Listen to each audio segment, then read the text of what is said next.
Hello, everyone, and welcome to episode 99 of the Peak of Serenity podcast. I am one of your hosts, emallson, and as always, I'm joined by my co-host, Anomoly. Hello. And this week, wow, just Ton. wow. Ton to talk. And the best part about all this is it all dropped on Monday as we dropped last week's podcast to the world. So Yeah.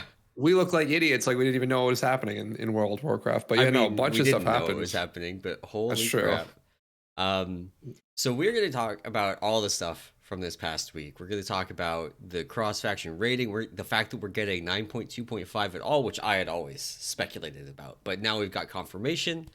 Boosting communities ban, obviously a huge thing. I feel a little bit prescient in my rant towards the end of last week's episode about the impact of boosting on pugs.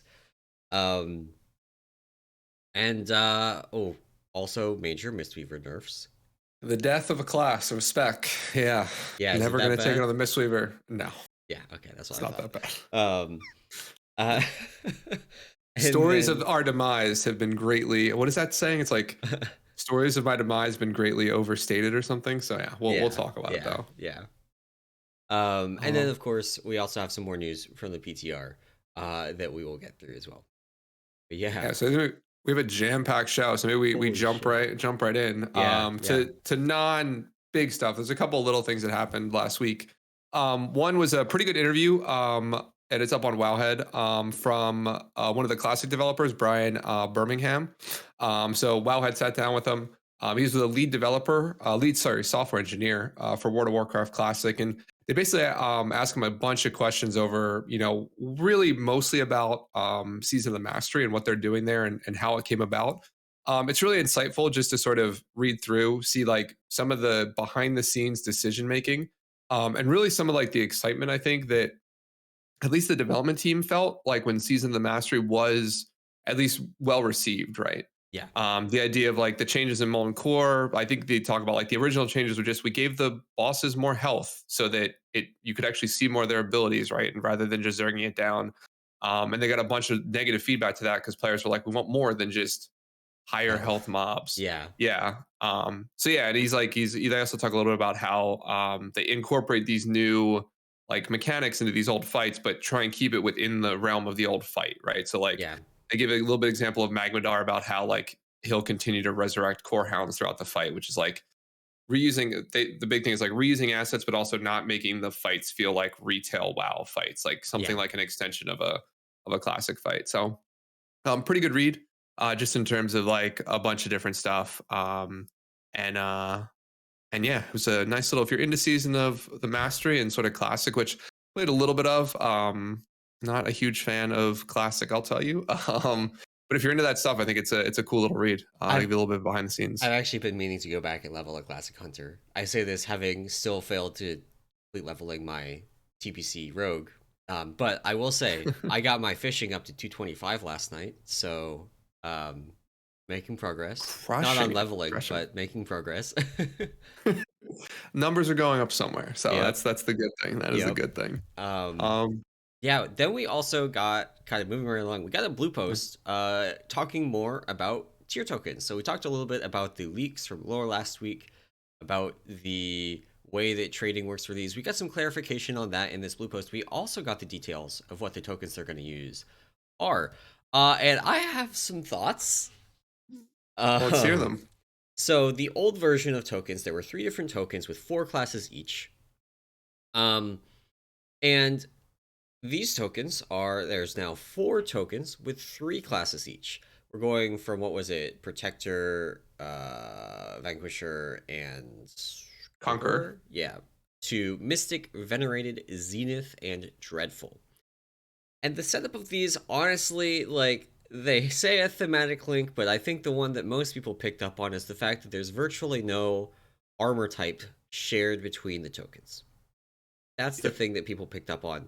Like, I personally don't really buy the thematic link when they've got Hunter on the Mystic token instead of Shaman. Like, what's going on there? That just doesn't make any sense. But the bigger thing is with this setup, it actually exacerbates some inequalities in the current rating scene because of how popular and powerful specifically the Mystic token is. Druids, Hunters, Mages, three of the most powerful, most popular specs in the Oh game, yeah. all on the same token. And then on the flip side, you've got Zenith and Dreadful. Zenith being Monk, Rogue, Warrior, so that's our token. Um, in a lot of raids, you're going to have literally twice as many people on the Mystic token as on the Zenith token.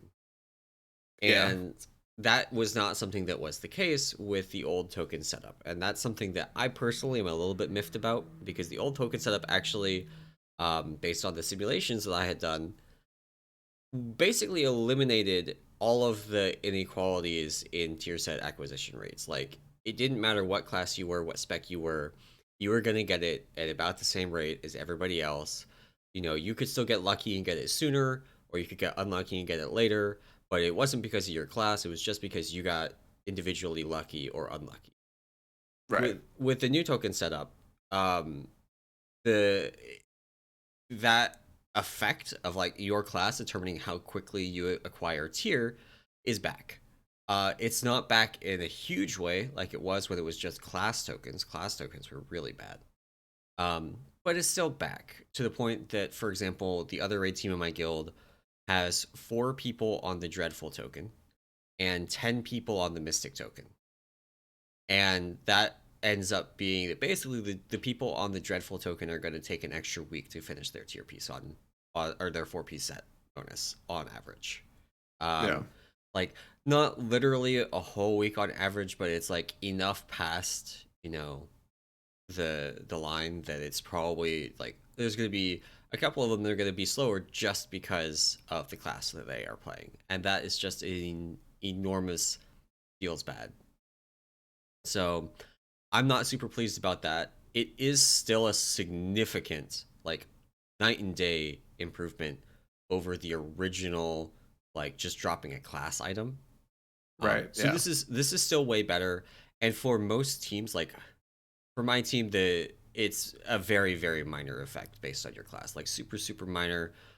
Most people are going to be progressing through their tier sets at exactly the same rate, just individual RNG, and that's it. So Right. that's kind of what I expected the Blizzard team was going for with this.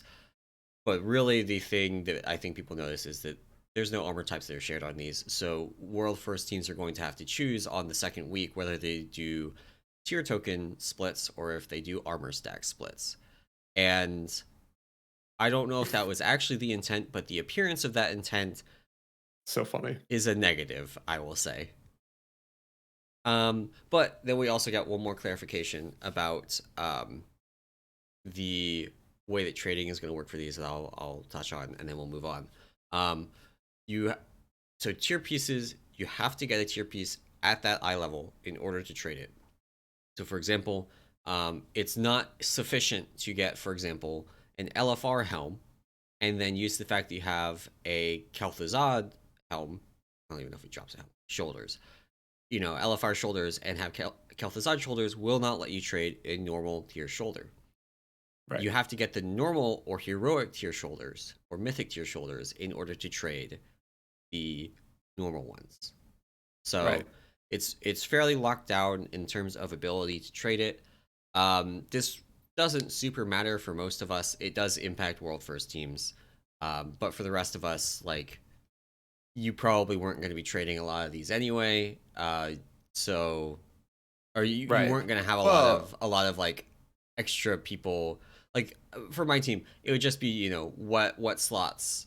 I mean, we would be able to trade normal stuff the second week, kind of. yeah. But Yeah, I think the only time it's going to be bad are those sort of singular situations where like you get your tier helm at like heroic with like leech on it, and like then a mythic helm drops, and yeah, like you have to take it, even though at least for like Mistweaver, it probably isn't a straight upgrade, yeah, right? yeah, Like, so that's sort of the one thing that's weird. The other thing too that I just wanted to touch on, which is they did do some stuff on, they put a couple of notes on the creation catalyst here, yeah, which is that particularly if you're going to leverage a Mythic Plus or PvP upgrade item. So the way the Creation Catalyst works, you use like a base item for Mythic Plus or PvP or even the raid, and then you can transmute it into a tier piece of the same, I believe, armor class or armor Slot, piece. yeah. Yeah, slot. Sorry, good word. But the nice part is it keeps all of its tertiary stats. It keeps any sockets the base item might have into it, and also keeps its upgrade path, which is really cool. Meaning, like if you get like a base mythic +2 like set of gloves, you can turn it into set gloves and actually upgrade them up to Yeah. whatever the top level upgrade path is for Mythic Plus. That's actually super nice because it means that like if you in your example get those +2 gloves, you don't have to wait until you upgrade them to +12 before you convert to a tier piece. You can just go and convert it Exactly. to a tier piece and then start upgrading it after. Which is Exactly. really the way that I would want to do it. And it's really good that they're letting that happen. Yeah, and it seems like a good like progression path for anybody who is just doing Mythic Plus, right? And just wants to get their tier, right?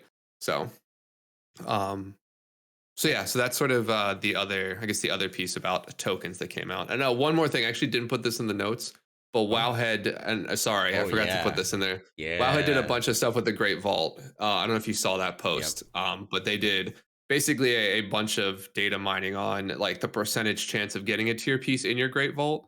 And basically, what they've narrowed it down, what it was basically roughly like 5 to 6% Yeah. per slot in your Great Vault has a chance to drop a tier piece. Yeah. That's With like filling out all 9 is like a 45% or something like that chance to get it at least one piece in it. yeah, that's for me, I think that seems insanely low. Because Really? it means that if you are just doing PvP or just doing Mythic Plus, you're not going to get your tier set until like you cannot get your tier set from the vault. It will take you so long if you're getting a 40% chance to get an item every week and you can get duplicate. True. I mean, fair. I'm wondering though Then what that like. you get an average of like so that works out to an average of a piece slightly over every 2 weeks. So every 2 to 3 weeks you're seeing a piece show up in your vault. And if you Right. have that means if you have a duplicate show up, you're basically set back by 2 weeks. Um, so like in raids with trading, we're looking at even with this reduced rate, which I incorporated into my sims, it makes the token gap worse because people can't make up for the token gap with their vault. Um, Right. but it means that like people raiding are going to be finishing their tier sets in like 5 weeks, 5 maybe 6 weeks. Um, People doing Mythic Plus, like you'll be lucky to get 3 pieces in 6 weeks that you can use. Yeah, but then at that point, Creation Catalyst opens up. You'll two have weeks the later. ability. Yeah, but you'll be able to cover those gaps with like a specific I piece if needed, right? Yeah, I I mean, don't. I just feel like it's why is there this large gap in time spent? So this doesn't have a major impact on how long it takes you to get it from raid. Right. Like the vault is kind of it has a small impact. Like if they put it at 20%, it would shave off like half a week on average for completing your tier set from raid. It's Hmm. just like maybe you get an item you can use, maybe you don't. But it has a major impact for Mythic Plus because that's your only source until you get Creation Catalyst. So like if you're raiding, Yeah. Creation Catalyst is really only for alts. If you're not raiding, then Creation Catalyst is like a mandatory system for completing your tier set. I don't know. It's just like really weird to have that dichotomy to me. Yeah, and I guess I mean my opposite position is that these tier sets are primarily from the raid. So like the idea would be is they're built upon being loot from a raid. So the fact that you can get it doing a different activity is a nice to have versus a main acquisition pathway, right? Like so Maybe. like that's, I think that's the only way that that it makes sense in my mind is that like from a system perspective, tier sets are a raid based piece of like Mhm. reward, right? And so if they're going to add it to doing a different activity, if they add it at a similar rate that you can get it in raid, it exacerbates the problem of having to do everything versus uh like just focusing on one activity you find fun, right? So I think that's my only point is that I don't mind that, like it's very nice that they give it to like that you're able to get it by just doing Mythic Plus or just doing PvP, right? Because I think it's upsetting to like have to do content you don't want to do. But at the same time, like um it's a similar idea of like if I really want to get a specific trinket get from Mythic Plus, like I can either do like I don't like do I just want to be able to do the raid and get it as like a 5% chance? Like, does that make sense? Like from a loot Yeah. acquisition perspective? Like, or do I just want to do like my one Mythic Plus and hopefully I get it in my box or get it from doing that one dungeon, right? So I think in that regard, like I'm okay with it. I was gonna say it's actually kind of high, but um, It's definitely not high. but So like but so like my thing is like, so if you're rating, you get your tier set about a month into the patch, right? yeah, If you're not rating, you get your tier set 2 to 3 months into the patch. right, That's like the time we're talking about, and that's my main issue with it. Is like, so there's the two things. There's the gap between it, like a month versus 2 to 3 months is like huge. It's yeah, huge. And then there's the like 2 to 3 months. I think just fundamentally being too long. Like people want tier sets not to like chase tier sets. It's to have tier sets and to use tier sets, right? So if you have to right, chase your tier set for like 3 months because it's going to take you that long to actually get, you know, the 3 pieces maybe that you were missing from your vault using creation catalyst, um, because you got duplicates in your vault. It's screwed you. right. Yeah, Um, but there's always. I guess my point to there is like there's ways to like you shouldn't like the idea is you shouldn't just have to do one piece of content to get all your best in slot gear. I Like don't I think think it's that's something. about, like, for me it's not about best in slot gear, right? It's like, why? Well, so when they announced tier sets for this patch, they announced that they were going to be something you could acquire from Mythic Plus and PvP. And I think a lot of people's expectation, including mine, was that it would be similar acquisition difficult. Like it would be something where you were kind of on a level playing field. By putting it in the vault, it's also not something that is like super, super desirable for world first people, even for raiders, you know. Mhm. It, it just, you know, I, I don't I don't know where understand the else you gap. would have. I just don't understand where else you would have put it that it made sense. Well, like I think having it in the vault is good. Having it in the vault is good. I think it should have been. I think it should be something, either a higher drop rate or you're like guaranteed one piece per row or something like that until you've got it. You know, something to put it on a more level playing field. Like if it were, you know, raid takes you 5 weeks and Mythic Plus takes you 7 weeks, then I Yeah, think but it's whatever. the raid's still faster Yeah. because then I can just do Mythic Plus, so I supplement my raid drops Well, with you're already doing Mythic Plus to supplement your raid drops. Like if you're raiding, you're doing Mythic right. Plus. Right, which is why can it not be the case that if you do Mythic Plus, you also should raid, even at like a normal heroic level? Yeah. I mean, the thing is that if you're not in a raiding guild, then a lot of the benefits of raiding are basically non-existent because it's That's trading. fair. It's trading in raids that makes the acquisition rate so much better. So if you're not in an That's fair. organized raiding group, then you don't have access to that. Which actually, I guess, thinking about it now means that if you're just casually raiding, you probably are going to be on par with how long it takes a Mythic Plus player to get it. Because the stuff that the analysis that I was doing was like thinking from a CE guild perspective, where we're going to be clearing normal and heroic every week to trade people tier pieces. Yeah. And if you're not doing that, Yeah. then it's going to take Well, you yeah. 8 weeks too. So actually, maybe this is not a problem, and I'm way overthinking it, and everything's fine.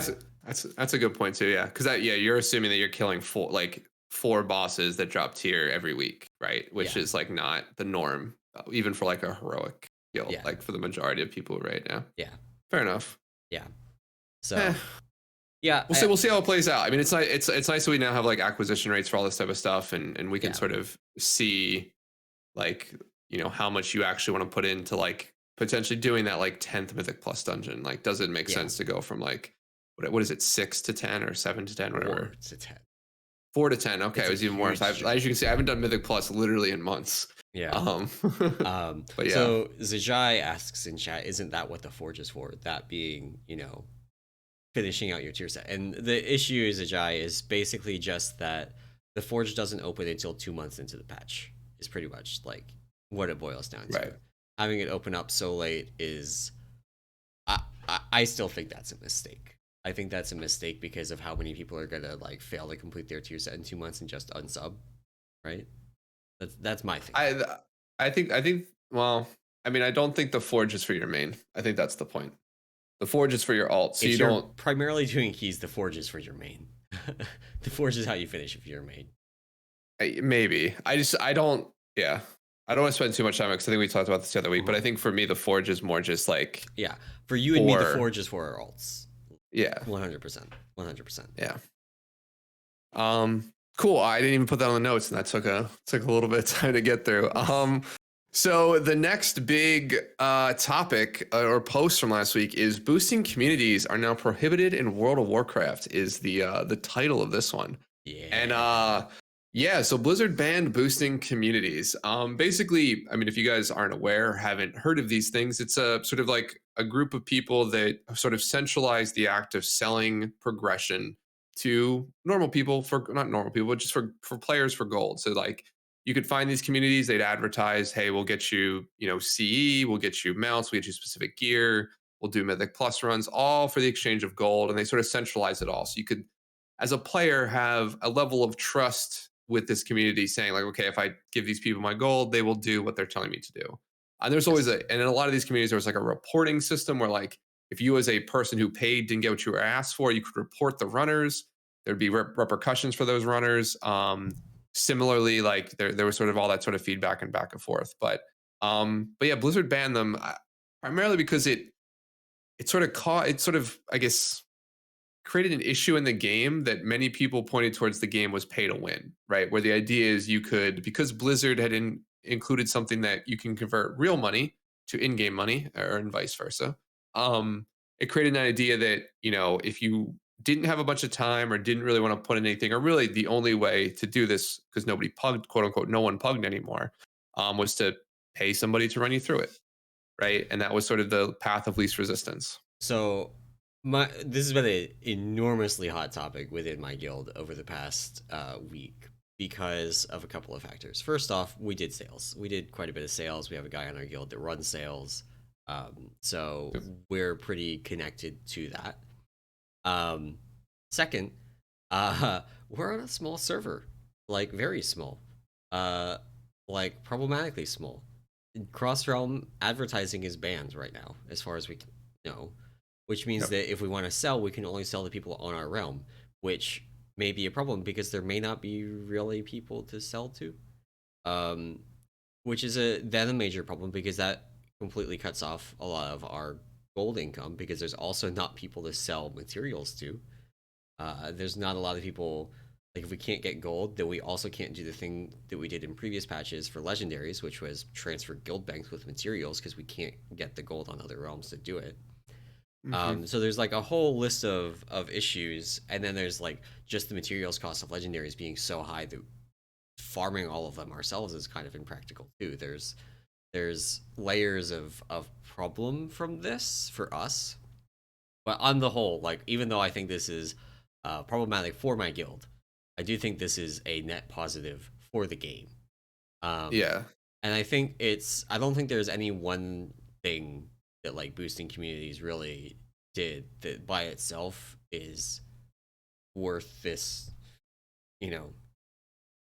this thing, this turmoil that this is going to cause. But it's the mix of the kind of economic impacts that you were talking about with pay to win and things like that, the mix of the impacts on pugging, which I think have been fairly noticeable, and you combine that with also a kind of declining player base as a whole as the expansion wears on, means that as more and more of the people that are able to actually do, a heroic pug are dedicating those characters to sales and boosting, that means that it becomes harder and harder to get into a heroic pug that is actually able to complete the run, unless you're buying. Exactly.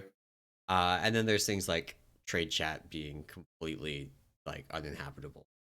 Like, just turn it off. Trade chat in the group finder. Yeah, just turn it off because it's like all Huacan and Starlight boosting ads all day, every day. Which people, I haven't been on Illidan or A52. Maybe it's still just as bad there because you've got 70 CE guilds on those realms.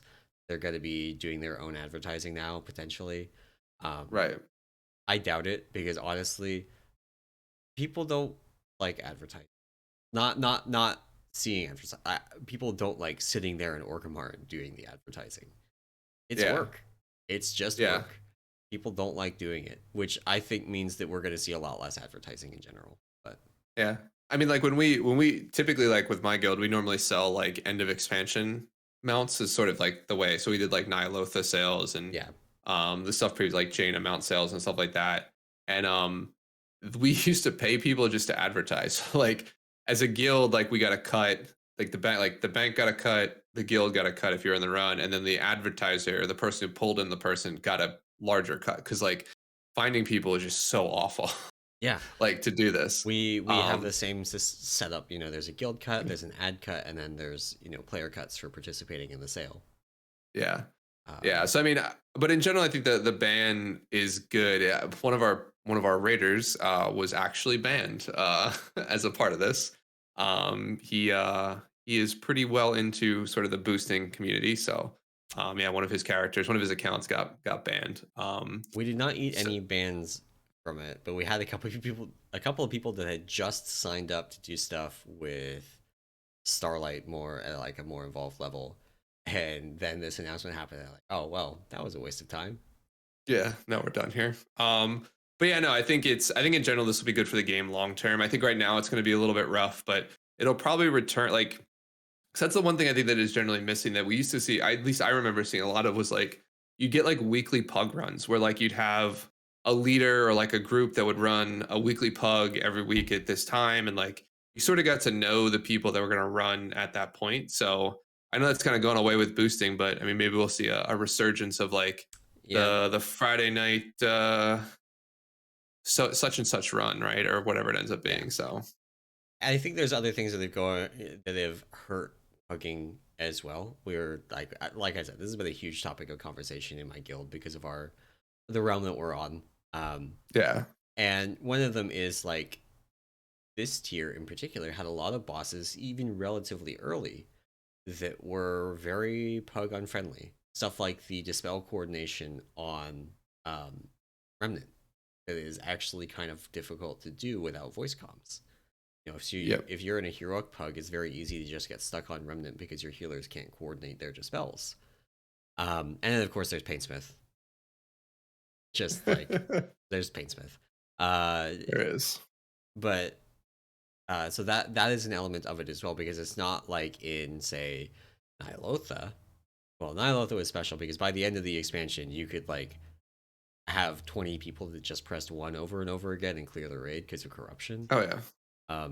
But maybe say Eternal Palace, you could get up to Zakul pretty reliably with any pug. Ashvane might be a little bit sketchy because of the damage requirement, but you could get all the way to Zakul without too much issue. And that's really not the case in Sanctum. Yeah, that's for sure. The other thing from this, I'm very curious to see where the economics of it, like on a small realm like mine, end up.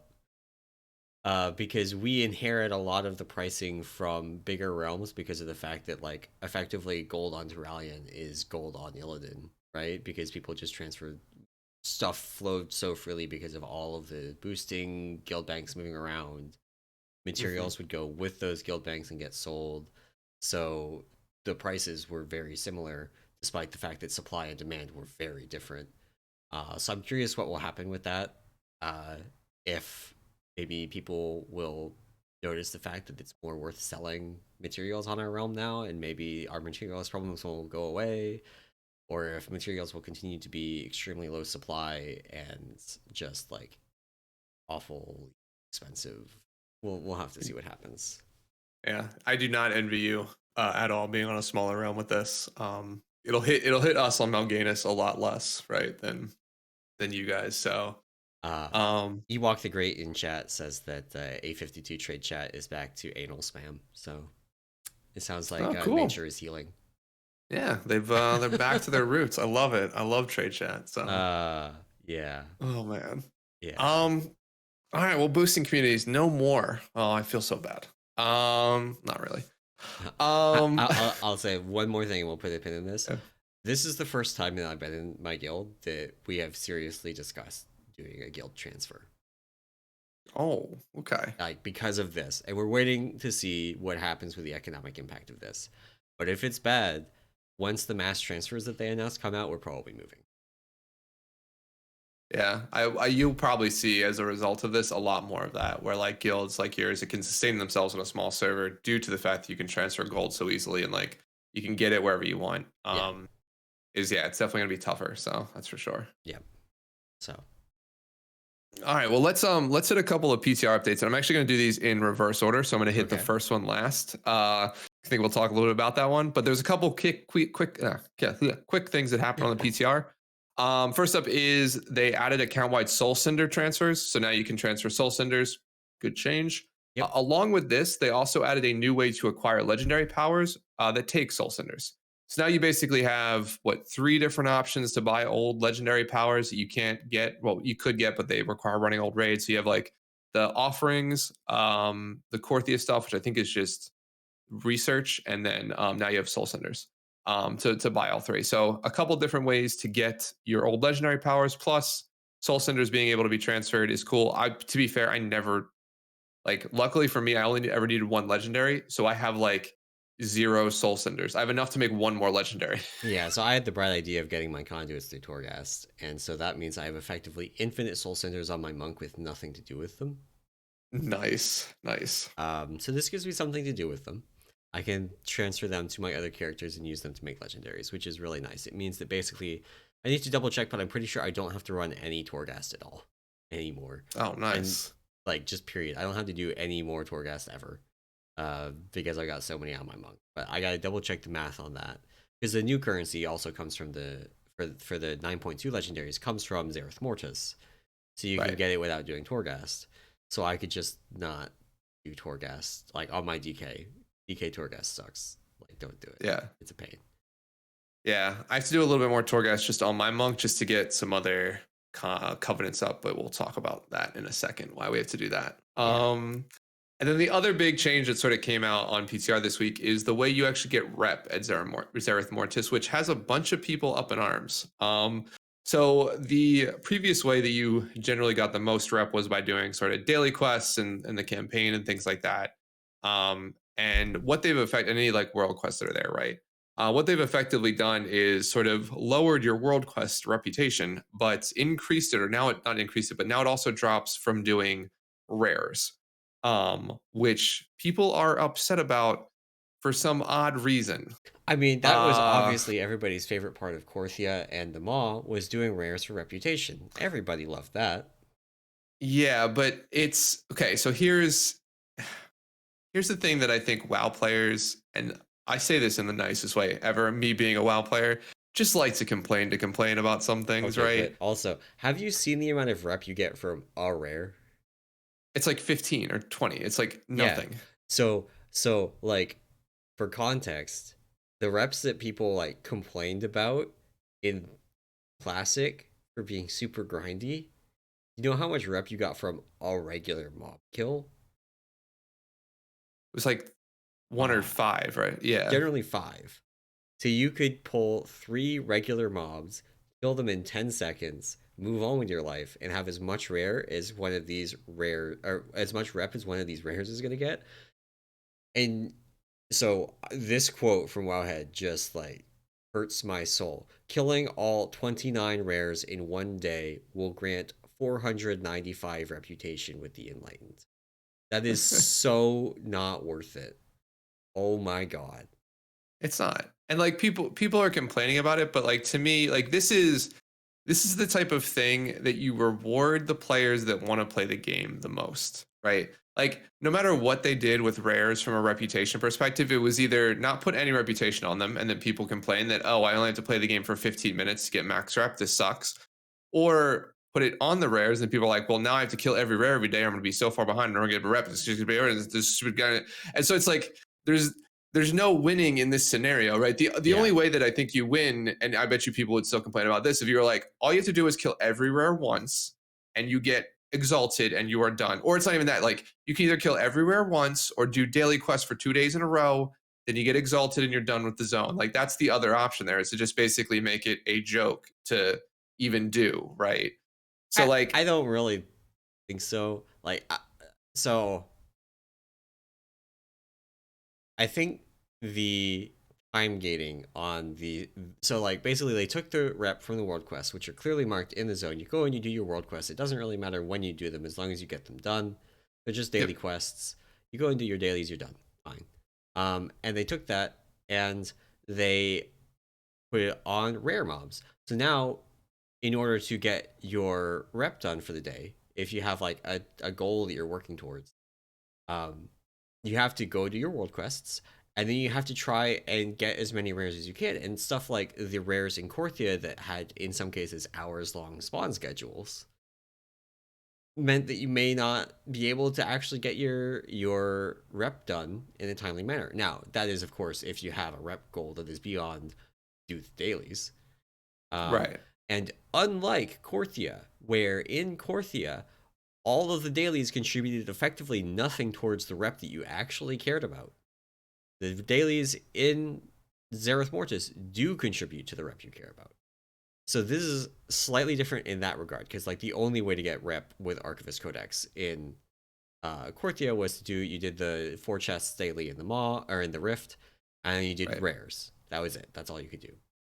So I do think that like I could be a little bit hyperbolic with this. Like obviously this is slightly different, but I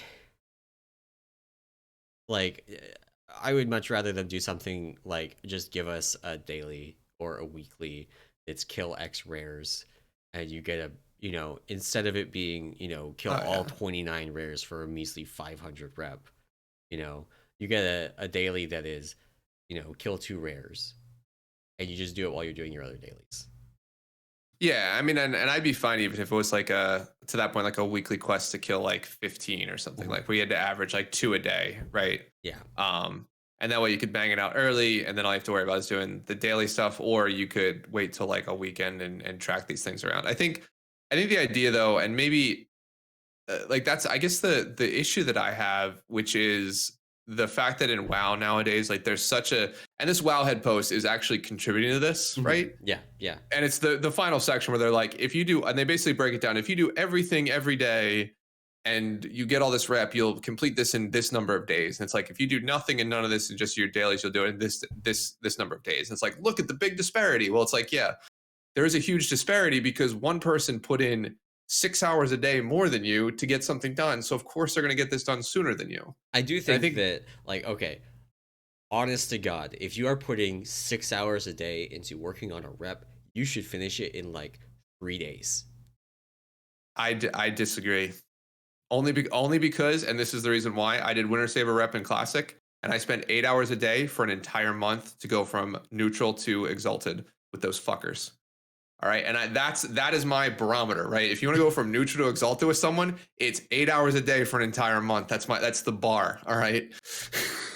It took so much less time to do the fucking bear people in Bellwood slash Winter Spring. Oh my God. Oh yeah. Those guys. Those, No, the those guys Winter were, Saber one.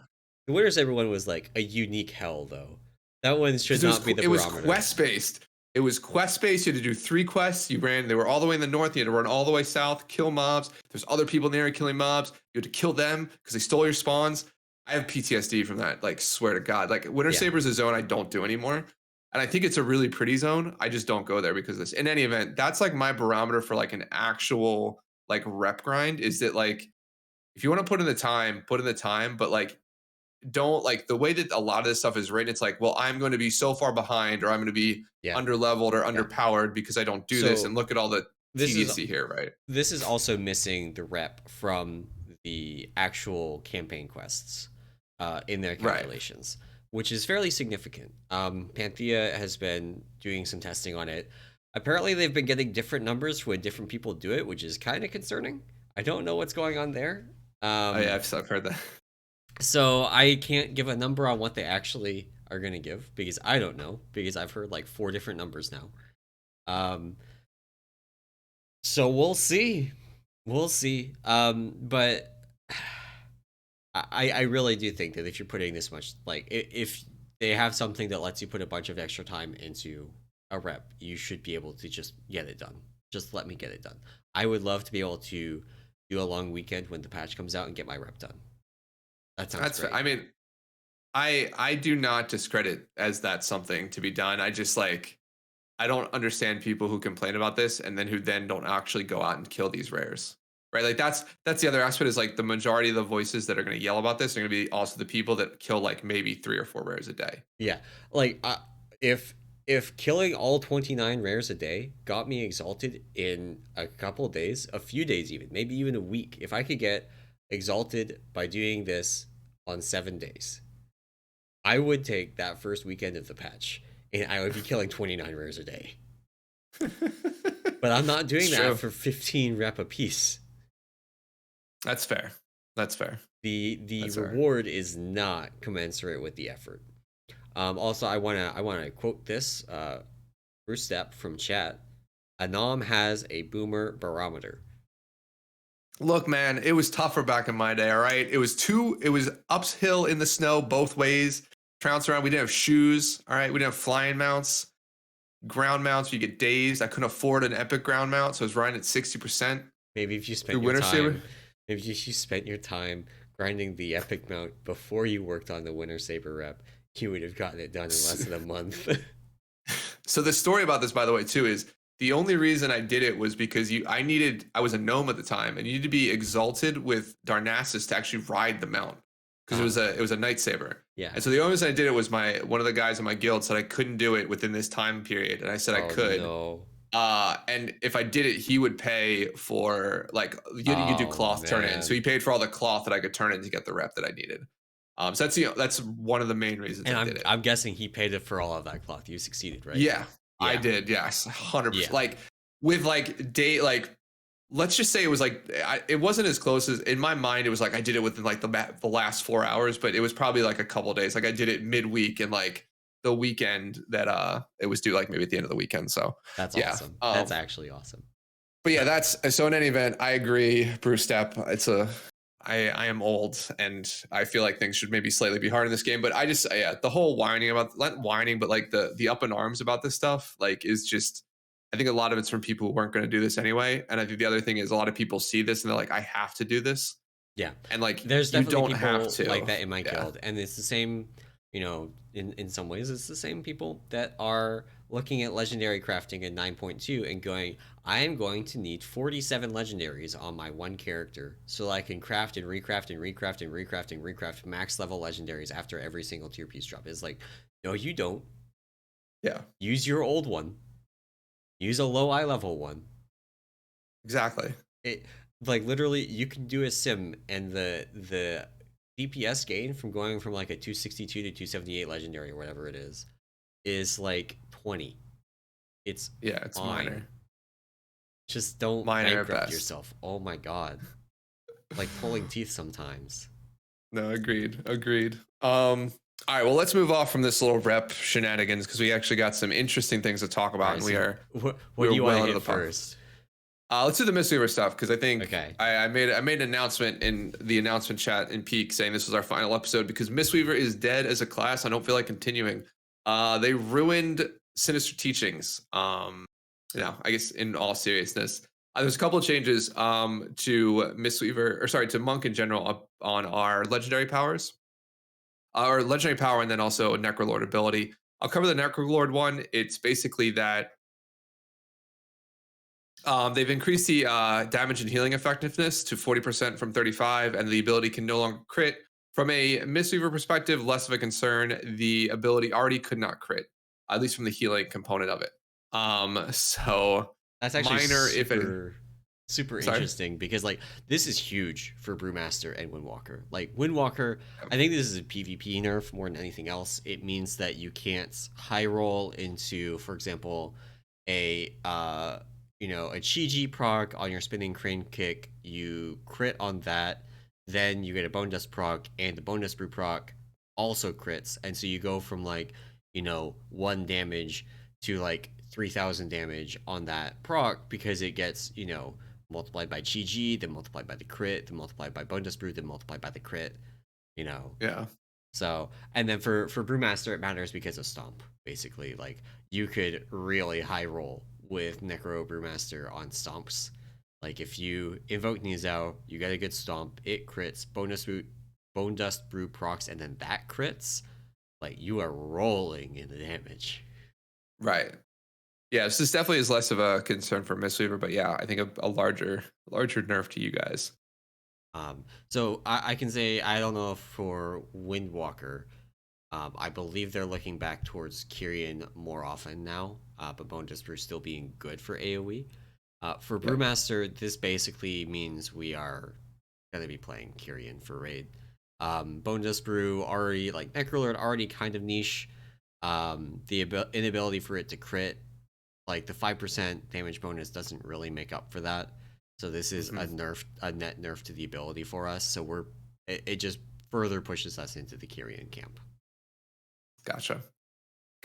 And yeah, like minor, if like to be fair, actually a slight increase in Mistweaver usage potentially of Bone Dust Brew. But then we get into the big nerf. What we really want to talk about is Sinister Teachings, is the Venthyr legendary power. And what it does is it reduces the cooldown of Fallen Order previously by 5 seconds every time you crit while Fallen Order was active. They basically halved the cooldown reduction. So now it's only 2.5 seconds per crit, which to sort of illustrate it in practice, basically you are able to in a raid cast Fallen Order once a minute. So it's a 3-minute cooldown. You're able to take 2 minutes off that cooldown fairly reliably. I mean, to be fair, almost automatic, right? Yeah. So getting Fallen Order out once a minute, very nice little HPS boost to Mistweaver. This basically makes it so you're only going to be able to cast it probably every 2 minutes. So halves the cooldown reduction, increases the time between casts, by a full minute. Um, and it's a potentially sizable nerf, right? I think a lot of people saw this and were like, well, Venthyr is dead. You'll never play this, Covenant again. And um, there's a lot more nuance to it than that, right? So Yeah. the biggest thing, and it sort of comes from the fact that there's a bunch of other things that are occurring in 9.2, just not this nerf, right? So excuse me, I know something in my throat. So Making use of that the foot idea pedal. here is that what? Sorry. You're making use of that foot pedal, I see. Heck yeah, I'm using that foot pedal. The biggest thing here is that right now, because you can cast Fallen Order so much, it looks like it's a ton of healing in any sort of healing meter. However, if you actually break it down, there's a ton of overhealing every time you cast it. So the idea is now you essentially just cast it whenever it's up, keeping it on cooldown as much as you can. And the huge benefit of it is just its uptime. Meaning it's up for basically 24 seconds out of every minute, which is a huge amount of time. Right. Um, Now you're going to sort of get less uptime, right? But you're not getting less healing potentially, right? Less healing in terms of when it's out, which is good. So it's really just a usage decrease versus an actual power while it's active decrease. Right. So it's like on the whole, it's going to be an overall HPS decrease. But Right. If you're now more, putting Fallen Order where it's good instead of just putting it out all the time because it's always up and you always want to be getting that CDR, it isn't as big of a net nerf because you can still just, maybe you delay Fallen Order by 15 seconds to put it out with a big damage event instead of just YOLOing it on cooldown. Right. Yeah, and I think like talking to like Volk and Abe about this a little bit, and some of the other sort of vets and things like that. It's generally probably going to be at the top end, potentially a 15% nerf in HPS, 10% really is where we think it's going to fall, and potentially even lower, just because Fallen Order overhealed so much while I was out, and you didn't really use it at optimal times, right? You didn't use it when you potentially had a bunch of raid damage. So that's sort of the big thing. I think the other thing that also probably, at least for me, so this is now we're going to move into like Anam Feely crafting his way around how we think this class is going to play, because we're not ready really to say anything official. But in terms of the Feely crafty side of it, it's I think Venthyr still ends up being a very good progression covenant, right? It has very solid soul binds and Theatar. So like you're not going to be lacking there, where like in the terms of some of the other covenants, like Kyrian, in specific is pretty weak. And when you judge it against the other ones, right? And Necrolord is okay, with Emini and lead by example and things like that with the int buff, but I think it's still strong, that side of it. And then the other thing too is you're going to end up playing refreshing Jadewind with your 4-piece. which means you're not going to be able to leverage Chi during progression, which is Chi as a 3 minute cooldown is a very good like mana savings, right? You're still able to do Yeah. a bunch of HPS, not use a ton of mana. So you're gonna be stuck using Yu'lon, which is an awful cooldown. It's literally like I'm going to delete my mana bar right now, and I'll hit this button, and Yeah. awesome. And you'll be running refreshing Jadewind, which is already more mana than you're typically used to using. So having Fallen Order on a 2 minute cooldown to cover when you need the HPS will be nice. When coupled with sort of the fact that you're running refreshing Jadewind with the 4 piece, and the fact that you're not going to put as much mana into whenever you use Yu'lon like you might use Chi today. Um, so I think in general, like this moves Venthyr more in line with Kyrian and Necrolord. We're not going to talk about Night Fae because Night Fae, while probably has the strongest Covenant abilities available in Dreamweaver, the whatever Phalanx Stomp is not. It's just too much mana.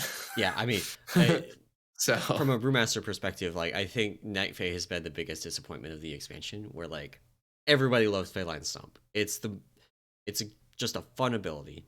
Also, Twitch is telling me that I'm losing frames, but Phalanx Stomp is great.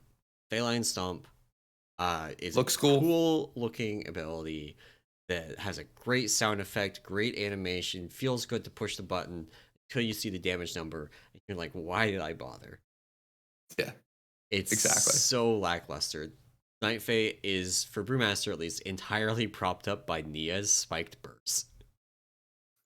That one soulbind trait just entirely props up the Covenant. Yeah. And it just it doesn't keep up. It's such a disappointment. Yeah. I started the expansion as Night Fae. I would love for Night Fae be the thing for 9.2, but it's just like I think So it's more likely we're going to see Venthyr Brewmasters than see Night Fae Brewmasters, because interesting. now you get Sinister Teachings, which, by the way, this legendary nerf is only for Mistweavers. Yeah.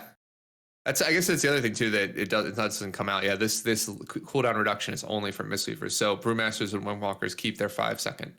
Yes, Which Brewmasters and Windwalkers cannot generate nearly as many events as Mistweavers could. So we were already looking at like a 2 minute cooldown on Fallen Order, maybe 90 seconds if you had like a nice AU to do with it. But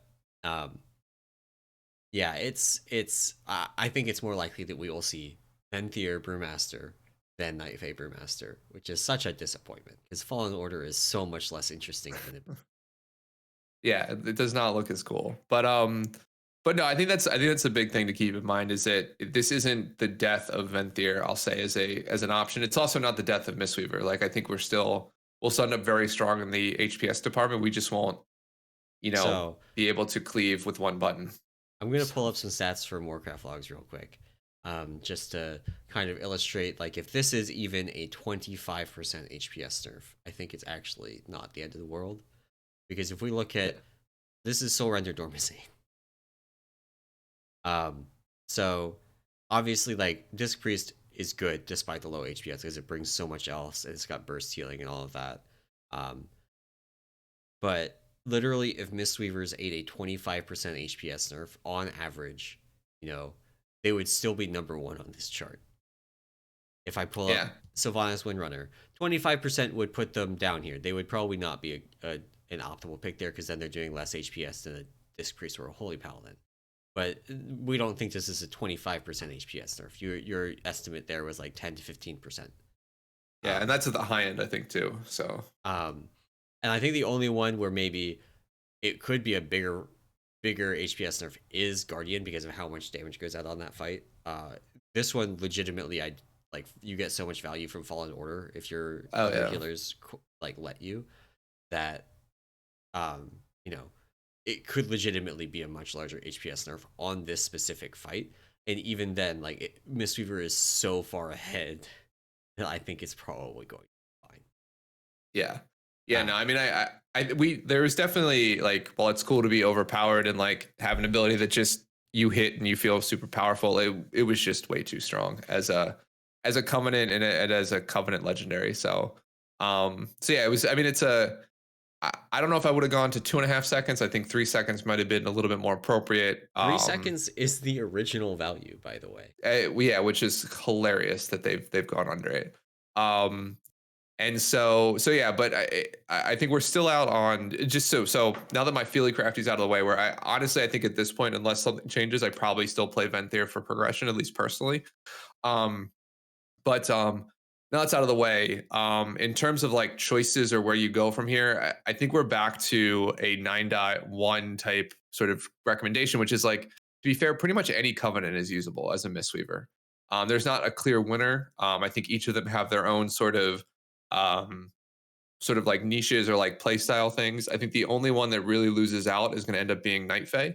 But there's still some tuning to be done. So we could see Night Fae, some level of tuning, push Night Fae up. Like I talked about a little bit about this in sort of our double legendary post we put up on Wowhead, which I said, like, look, Night Fae is like a conduit change away from being very good. And that conduit change, at least for Mistweaver, is like make the conduit affect the healing, not just the damage. And they do that, and like then you get a extremely strong, spell on a 30-second cooldown that, while it's somewhat difficult to use and does cost a fair amount of mana, like you could, It could be worth. you can make it work, right? So, but to be fair, I think the huge loser just in general about through all of this is that like Yu'lon is a fucking terrible spell. So like it's an awful cooldown. And so like unless you have a bunch of innervates and you have a ton of external mana, like literally you hit Yu'lon and you never cast Enveloping Mist. Like you just let it heal for its like 0.2% soothing mist on the raid and like you call it a day. Because putting mana into that is a waste, right? That's So hilarious.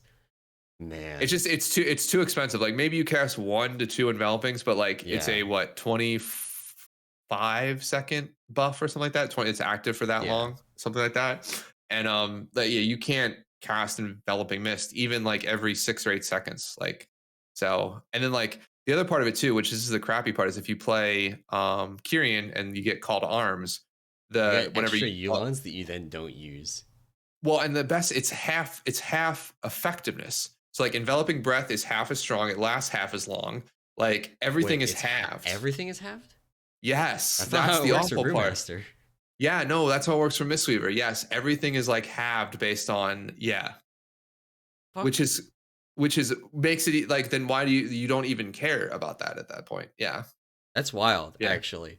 Yeah. So speaking of invokes, and then we'll get into I think the alliance thing. I might try and coordinate with my guild and to let me. We've been setting people up to do parses on different bosses. We've been letting our healers do things. We're actually going to try and 2-heal Guardian tonight. Nice. Because we one-shot Sylvanas on Friday, and then proceeded to waste a bunch of the rest of our raid night wiping to other bosses. But we one-shot Sylvanas, and that was the deal we had with our healers. If we one-shot it, we would try and 2-heal Guardian. I might try and talk him into letting me do disgusting, degenerate stuff on Guardian, playing Brewmaster with Call to Arms, and like just go nuts. Because Invoke is disgusting. There are people with nearly 1 million damage from Invoke Yazao on Guardian of the first ones. Holy shit, that's crazy. Yeah, it's nuts. That's crazy. It's nuts. So I may see about that, but it's the Call to Arms in Yazao is basically identical, just half as long.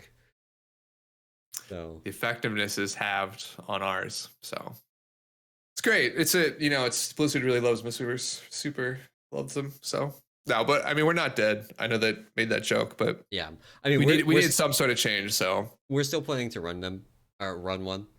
It's just it has changed slightly who we're planning to have play Mistweaver, because the person who was our Mistweaver this tier is very much like I want to play what's best kind of player. And they're like, I don't think Mistweaver is best anymore. I still think they're good. They're just not the best. And so he's wanting to re-roll, which is fine. And we have another player that wanted to play Mistweaver anyway. So we're like, now you play Mistweaver. Great. Nice. Yeah. So it'll be interesting to see how it all sort of lays out when the final changes go in. But no, it'll be. I mean, like I said, I think you have as a Mistweaver, you basically have a choice between Kyrian, Necrolord, or Venthyr. And you could play Night Fae, but Night Fae is definitely the weakest option, at least what we're looking at right now. So I gotta start catching up on Covenant guides and stuff for 9.2, because there's going to be some changes. And yeah, Yeah, Venthyr is I actually going don't to be an option, I think, which is I I'm gonna love have to it. like Huge fan. I'm gonna have to Huge fan. actually like it basically just adds a whole extra section of the site to my workload because before I got to ignore Venthyr and now I don't. Nice. Nice. All right, well then the final big topic of the week. And this is huge news. If you enjoy playing with the shitty faction, Horde and Alliance can now do pre-made group stuff or well, we'll be able to do pre-made group stuff together in 9.2.5. So Ian coming back from the grave, first post in decades, basically put out this huge blue post on the fact that they have, Blizzard has done a ton of work behind the scenes from a tech perspective to get this ready for 9.2.5, but you will now be able to invite cross-faction individuals to your pre-made group play. So this will include things like Mythic Plus dungeons, rated battlegrounds, raids, things like that. Anything where you would have used the group finder to put together a group or invite people together, you can now invite people from the Alliance if you're Horde, or from the Horde if you're Alliance. All four of you over there. So yeah, so it's no, I joke. This is actually something that people have been yelling and screaming about forever. And it's funny. I think we talked about this a little bit when we did a little bit like wish list or like forward thinking conversations, right? We thought this is something that's definitely like a 10.0 on the table type feature. And I mean, they're dropping it early in 9.2.5, which is both cool and somewhat concerning if you're thinking about like the fact that number one, there's going to be a 9.2.5, and number two, this isn't an expansion feature. So how close is the expansion? So Uh, my thinking on this is twofold. First off, I already expected a 9.2.5. I've been adamant about that from the get-go. We that's are fair. getting a Yep. 9.2.5. It's going to be much like the 9.1.5 and 9.0.5. It's going to be game features and systems updates more so than content, which is exactly what we're looking at here is systems updates. This is a very big deal. The Yeah. second thing is that this is actually pretty limited. You can't have a cross-faction guild, which is actually kind of a big deal because that means, for example, that if we wanted to let some of our raiders play Alliance, that means that they can't access the guild bank. We can't trade them items. So that means that we have to have an entirely separate like set of people doing crafting consumables and legendaries and all of that that goes into raiding in WoW. So it is fairly limited. It's still very good. So this is actually a big deal. We picked up a couple players recently that were Alliance until they joined us, and now they can't play with the people that they used to play with because those people are Alliance and they're raiding on the Horde now. Yeah. And that sucks. This does let them go back and play with those people though, which is very good. Like and I kind of like how they're making this opt-in. So Yep. queued content this doesn't apply to. You will still only queue in with your own faction. Battlegrounds obviously have the mercenary system right now, but generally you just queue into your own faction, which I think is fine because LFR and Yeah. dungeon queues have never been the problem with faction balance. No, not at all. Not at all. So, but this is good. I'm liking this. Yeah, no, this is, I mean, I think this is it's a cool change. It's something really nice for the game. I think like whenever you talk about faction stats and like like how it looks, right? Like the joke is always that like Horde, like CE will fill up in like 2 weeks and like Alliance CE will fill up in like 2 months, right? Like there's a huge disparity in that. My I mean, guild is very far off of Horde Hall of Fame. Uh, yeah. we are almost like my raid team is almost Alliance Hall of Fame, if not actually Alliance Hall of Fame. We might have actually gotten Alliance Hall of Fame if we had been Alliance this tier. Yeah. So I mean, there's a huge disparity just in that in terms of like end game rating content and just in terms of the size of the factions, right? The same imbalance is that we see like, or you and I are very familiar in rating, right? The same imbalance is there in PvP. Yeah. And even in Mythic Plus teams, right? Pretty much every major Mythic Plus team, if you want to do Mythic Plus at a higher level, you're going to be Horde. Horde is just dominant from like just a faction population perspective. Yeah. So this change is helpful there. It also, to be fair for me, alleviates one of the things that slightly bothered me when I would read the story about this is that pretty much since like Mists of Pandaria, the end of almost every expansion has been the Horde and Alliance coming together to defeat some big bad and save Yep. the world as a partnership. Yep. And then immediately we start with we hate each other. Like we save the world, kill Nazoth, stop. Who was it? Not Kill Jane. Who was the last boss of Legion? Argus. Argus. Kill Argus, the world or whatever. Watch Sojara stab the world too. And then we hate each other. Then we start fighting again, which is like, I get that part of it, but at the same time, like the story never really made sense. So Yeah. this is super cool. I'm really excited for it. To be fair, all of my friends at this point are Horde, so it doesn't really affect me very much. But yeah, it's good of what it means in the future, which is all right. Do we eventually get full integration where you have cross faction guilds, right? Because I think guilds is the biggest feature missing. They do have cross faction communities, Yes. so you can basically build a community, which is sort of a feature they've had for a while that they've tried to push. Right. That can be cross faction, and you can invite from there. So that's helpful if you like are involved with like a bunch of people that might have characters, spattered everywhere, right? And things like that. But communities can't have guild banks. They can't get Hall of Fame achievements. Yeah, there's some missing pieces there. There's definitely some missing pieces. So, kind of my thinking on this change to cross faction play right now is pretty clearly targeted at the more high end community, I think, because the more casual player base just doesn't use the pre-made group finder all that much. They're not doing pre-made groups. Like, you'll use it for keys, and this does help with keys on Alliance. This helps a lot with keys on Alliance. That is one thing that stretches what, like, keys and pug grades on Alliance. This actually helps a ton with. So maybe it's not entirely for us, but this is something that it feels incomplete, but they're like, we can accomplish a lot of good by publishing this incomplete version in 9.2.5. And then in 10.0, we can maybe be ready to go and be like, cross faction, guilds, and everything. And just all the stuff is cross faction now. And that's really the kind of like general release. So like we're getting maybe kind of like a beta version of cross faction play in 9.2.5 that's not feature complete, and then 10.0 is going to be like on the box, cross faction gameplay for everybody. Yeah. You can join a guild, and you can be in a guild with orcs and draenei and humans and dwarves, blood elves, and I don't even know what else. Like mechanomes. Yeah. So that's another thing. Speaking of mechanomes, Alliance racials are very good. Mechanomes in particular are the top simming race for a lot of specs because their racials are kind of silly good. And this was the Hall of Fame and the Alliance racials, I think, were two things that Blizzard tried to move the needle on, like faction balance, but it just was too little, too late. So it we may have people in 9.2.5 that faction transfer and continue raiding with us, because like they'll have to cover the consumables that we would normally handle at that point, I guess, but just so that they can get mechanome. And then there's people who want to do it because they just like the Alliance races. Like I will definitely have some like Draenei and Night Elf characters and things like that.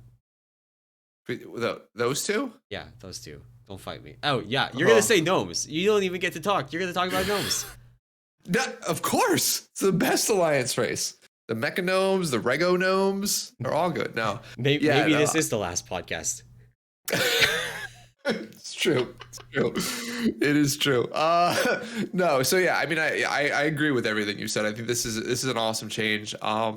It does sort of. I found this really funny. So some of the things that they talked about was like, one of the things is there are certain legacy instances that are not going to be available to do this. BOD, which is like, the bosses are in different orders, so that one you can't do. Icecrown Citadel, the gunship fight, is different for Alliance and Horde. You can't do that one.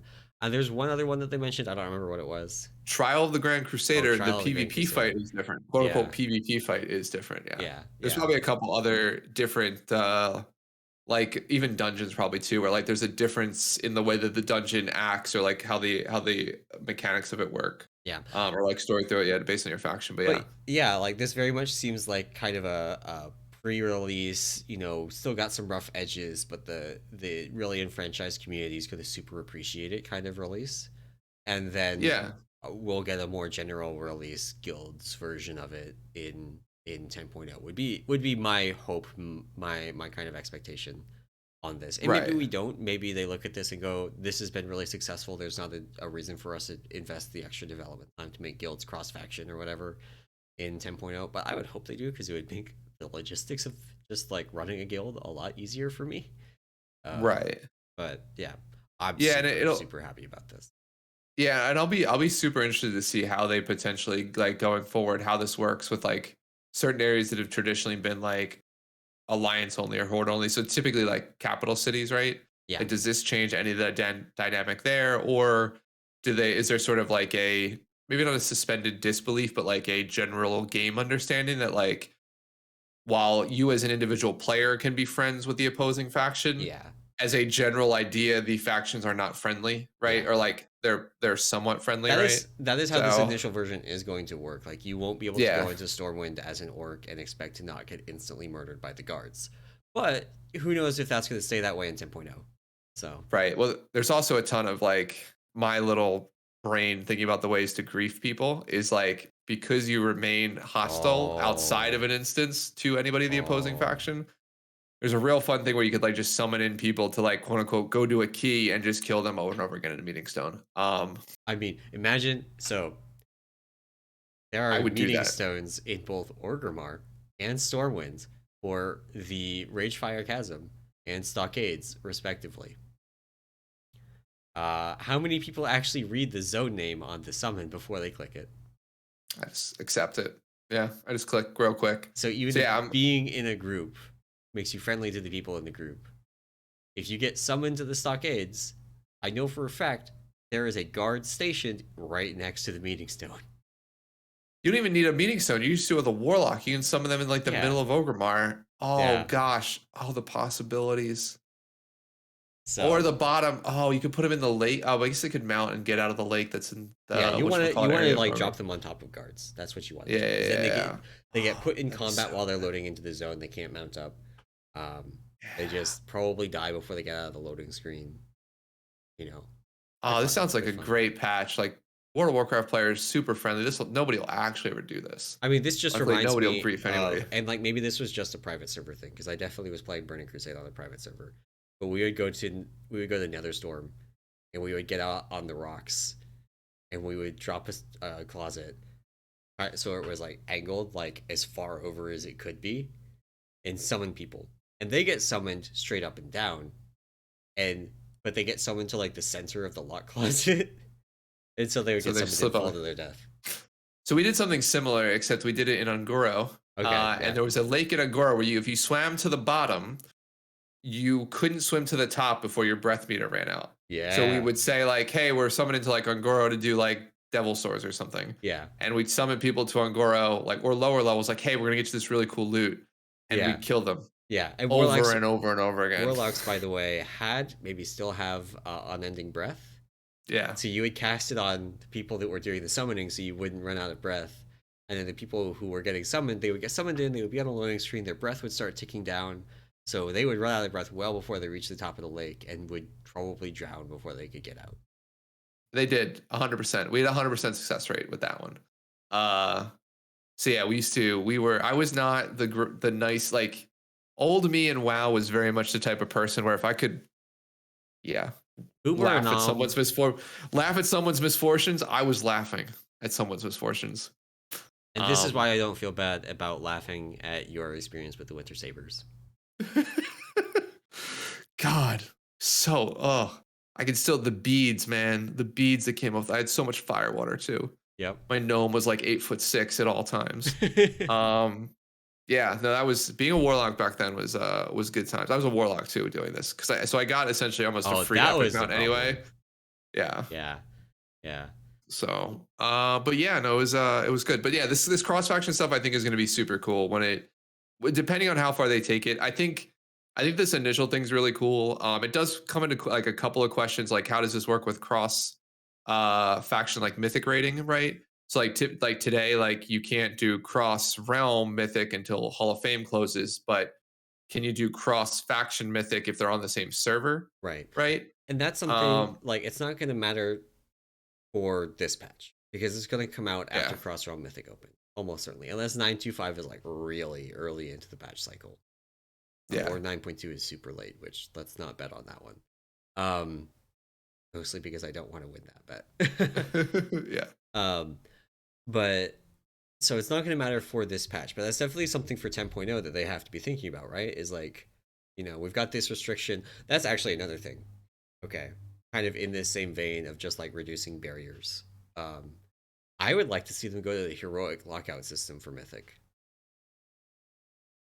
So boss by boss. Boss by boss. You can go and do it with other people. You can run it again, but you don't get loot.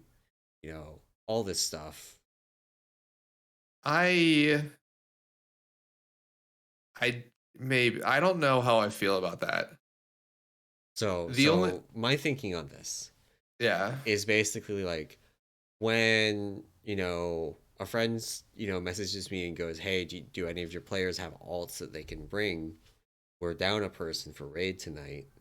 And I have to say no because everybody's saved. How nice would it be to just be like, "Oh yeah, I'll ask and see if anybody can come," because they can just take their mains, and even if they're already saved, they can still go and help. They can still go raid Yeah. with them. And that, because of the hard like 20-person limit or requirement, like you need exactly 20 people, making it easier to fill that 20th spot when you have someone post out or anything like that. When we needed a warlock, having to get an unsaved warlock every week was a challenge, and it would have been nicer if we didn't need that. Yeah. But yeah, I can see that for sure. I it also helps with yeah. pugging, because if you've ever pugged Mythic and you like got in a group, you killed the Terragru and it was kind of sketchy, but whatever, and you get to the eye and like it's just clearly not happening, right? Yeah. Now you're in a 1 of 10 lockout. You're unlikely to be able to kill any more Mythic bosses that week, and it's like might as well log out. Yeah. Yeah, and I guess I mean, um it does help in terms of like yeah. I guess it helps in terms of like moving like alts around or being able to help your friends, right? And things like that, like on your main. Cause like as a person, like typically for me, like I don't play alts very often. It's very rare that I'll play alt really before the final patch in almost any expansion. Yeah, So um for me, yeah, definitely it would be nice. But I don't know. It's one of those things where like I don't it's so ingrained in like you have one instance that you go through and like yeah. you're all saved and stuff like that in terms of like the way that we like I played this game that like moving the heroic lockout system to mythic. I guess it's fine. Yeah, I mean I can see the benefits of it. It's just to me though, if they ever do that, and this is sort of the cynic in me is that it basically just means personal loot's here to stay, right? And so like I guess that's we sort of the can idea. we can end on that. So I've obviously been doing a lot of thinking and work on loot modeling recently. Yeah. Um, I've got entire sims working out how tier loot drops and like what's the optimal way to distribute tier loot and all of this stuff. Um, and one thing that this has led me to realize is that even if they reintroduce master loot as an option for world first guilds, they will continue to use personal loot because they can abuse it. Splits. For people like me, for my guild, we would probably switch to master loot and just use master loot because it's if you're not abusing personal loot, I do think master loot is better. Yeah. But personal loot has so much additional room to exploit the mechanics of it. To do things like stacking 100% cloth wearers or 100% mages, and knowing that you're only get mage loot. Whereas like master loot, if you have a heroic group that's 2 tanks and 28 priests, then you're gonna waste 3/4 of your loot because neither of your tanks and none of your priests can use a rogue's daggers. Yeah. Yeah. So, uh, so, and I don't know that that's a problem. I don't know that that is a problem. because there are 5 world first tier guilds and thousands of not world first tier guilds. Yeah, And having Master Loot back would be a positive change for those thousands of not world first tier guilds. that's fair. Yeah, no, But I agree. Yeah, it is something to think about because we would not see a reduction in splits with the reintroduction of Master Loot because personal loot is better for the people that are willing to spend all of this time and money on running splits for the world first race. yeah. Yeah, no, yeah, and I mean, even like regardless of I think the looting system at the world first level, they're gonna do some degenerate stuff anyway, just to Yeah, like maximize it. So whatever system Blizzard designs, like they will do the thing that is the most efficient for them. yeah, Yeah, I mean, I think in general, like Master Lead, I think it's nice just to be able to like give up something, right, or like put loot where it's I yeah, don't know where it's most useful. yeah. I mean, Um, Master Loot also, going back to some of the tier stuff from earlier, Master Loot papers over, like with Master Loot, it doesn't matter the breakdown of tokens. Almost, right, yeah, except for like really extreme cases where you have like 1 token per class. It really doesn't matter the breakdown of tokens. Um, because just you just give it to people. It doesn't scale with the number of people you have of that class. So it actually becomes right, worse to class stack with Master Loot. Um, right. which is fine because like my guild's not class stacking. Most guilds aren't class stacking. And so Master Loot's better for that for us. Yeah. So yeah. Yeah, no, that's fair. That's fair. Yeah, I mean, I think we'll see. I mean, we'll see how where they extend from here, right? With this whole cross faction stuff. I think Yeah. you're right though. The main target is sort of the higher end group of players, right? Players that engage, more in sort of the pre-made type activity. Well, that's fair in what they're targeting, but I think it's definitely more towards that group. Yeah. Um, the folks that are just generally more involved in WoW, we'll say, versus like maybe somebody who's a little bit more casual that comes in, like plays for a couple days, like at the start of a patch, and sort of Yep. then comes back like once every other week to do some stuff. So Which one thing this does actually is, if you and a buddy come back at the start of a WoW patch, you know, and previously you wouldn't have been able to play together because one was Alliance, one was Horde. Well, maybe you're still battle tag friends or real ID friends. Now you right, can group up and do things that you couldn't right, before, which is neat. That's good. yeah, no, yeah. Yeah, I don't have to. I didn't like. I'll tell you when a bunch of my friends came back the last time. That was the biggest discussion point. Was like, you guys have to be Horde because I'm not coming Alliance. Like, you guys can play on Alliance with yourselves. It's fine, or you can come be Horde with me, right? And we can do stuff. And so like that's sort of that alleviates that issue. So no, I think this is generally like overall really cool change. It's one of those things where a lot of people kind of some of the feedback I saw as we sort of wrap this up was a little bit negative in terms of like this is just Blizzard sort of pulling another ripcord, or like, hey, the game now you can tell the game is really dying because like this is something I think they never break. And I think I don't know. For me, this is just in general not negative at all. It's just a positive change, right? It's like the game evolves. Like there's no recent MMO coming out has done this sort of hard and fast faction based like breakup, right? Even Like New World did it, well, but you could still cross those people, right? Like you'd still yeah, group up with people from a different company or whatever they were called. So yeah. Like you could be a purple player and you could go and do things with blue players and green players.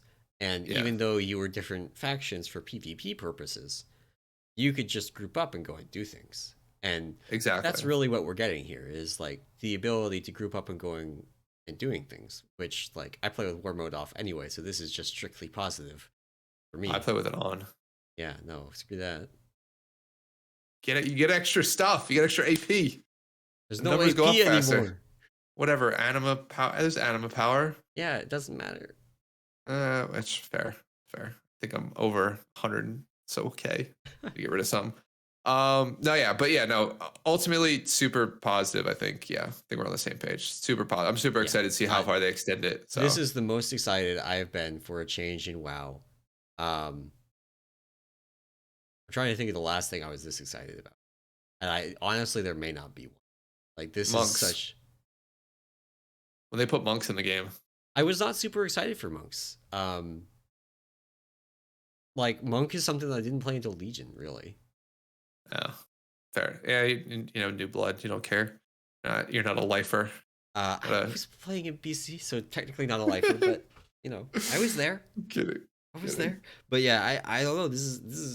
This is super exciting. Probably the most excited I've been about anything since like the end of BFA, and it wasn't like being excited for Shadowlands. It was that I would never have to think about Azure BFA's Tower ending. again. Corruption was finally dying. Yeah. Yeah. No, yeah. No, this is really an exciting, like, positive change, which is fun. So, I will say to kind of put a pin in things, as much complaining as I do and have done about the acquisition systems for 9.2, if you look back at BFA, this is so much better. Oh my god, it's night and day. Yeah, No, it'll be fun. This and then 10.0 seems really exciting. Which, if you've been, I know we only have a couple minutes, but if you've been keeping up with the leaks, the quote unquote leaks that have been coming out, the fan fiction, if it's anything like any of those, it's gonna be awesome. We're gonna get dragons. We're gonna get Tinkerer class. So the world's changing. We're gonna get all the we should do an episode that's just all the leaks are true, and we just get all the leaks we can, and we try and make a cohesive like story out of it. I will do it. It's like that's literally Dragon War with mecha tinkers in the void with the new living world. It's the new living world too, where they're gonna change old zones one at a time as like the tinkerers slowly tinker with things. Oh, dude, that was the best one lately. Yeah, that's how they're getting tinkers in the game. They better not, because like I'm pissed. So like real quick, I think I said this, but I bought a bunch of domain names last year or 2 years ago when they were doing the expansion release, all about tinkers. It was like tinker.town, like I had Tonker Town. I had some other tinker related things. They all just expired. I just let them expire because I'm like, why am I spending like $15 per domain for these things? Mm-hmm. So if tinkers actually go in the game, Tonker.town's available, guys. It's only $12 a year.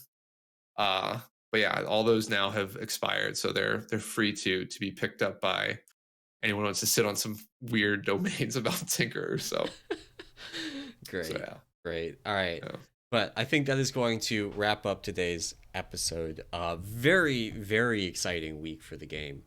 So much stuff. Yeah, just like, oh my god, there's so much. But next week we have a very exciting week for this show because it's going to be episode number 100.